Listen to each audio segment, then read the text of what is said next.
For more on the aftermath, let's cross live to our correspondents. Now we have Riyaz Ul Khaliq in the Turkish city of Kahramanmaras, the epicenter of last Monday's earthquake, and Zahra Al-Jazi in Aleppo in northern Syria. Let me start with you, Riyaz. Rescue operations seem to be wrapping up over there. Tell us more about the shift of focus now.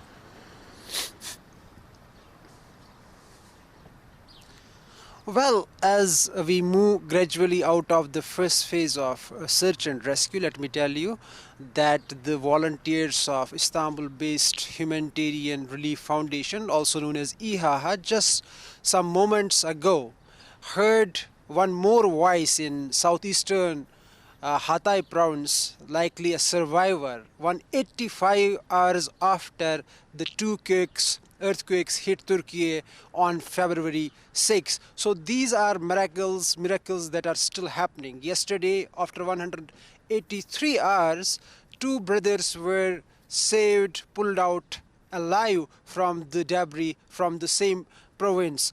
Well, one is this, but yesterday, last night, Turkey's Vice President Fuat Oktay addressed a news conference giving the details as what government is doing towards as this search and operation comes to a close, that they have already started deploying around 6,000 people for assessment of the damages caused by these devastating earthquakes. They are providing rental support of around 5,000 lira monthly to the affected families, while they will also be provided 15,000 lira support for transportation to the safer places. They have installed over 150,000 tents with possible heating systems where these affected families have been relocated. Besides government school buildings, dormitories, and some hotels. Of course, the government has continued its, repeated its appeal for support and donations, and have authorized the local muhtars, which is basically the lowest level of local local governance, the local authority in neighborhoods, that they have been authorized to collect the donations. Afad, you can see in the background the tents that have been installed by Turkey's disaster response management presidency. These authority has established these tent cities across these 10 provinces.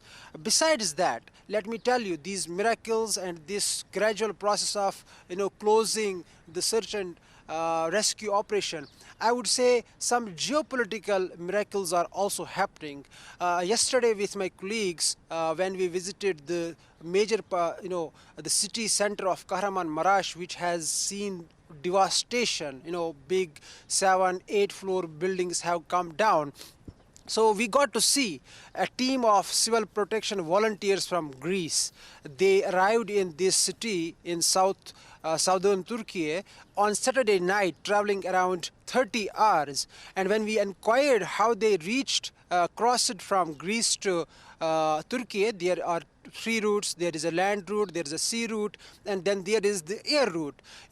These two Mediterranean neighbors, there have been persistent tensions in the waters or the counter maritime claims, but it was quite heartening to see, heartening to know that this group of 35 volunteers came from Athens, sailing through the same waters which have been witnessing tensions over past few years.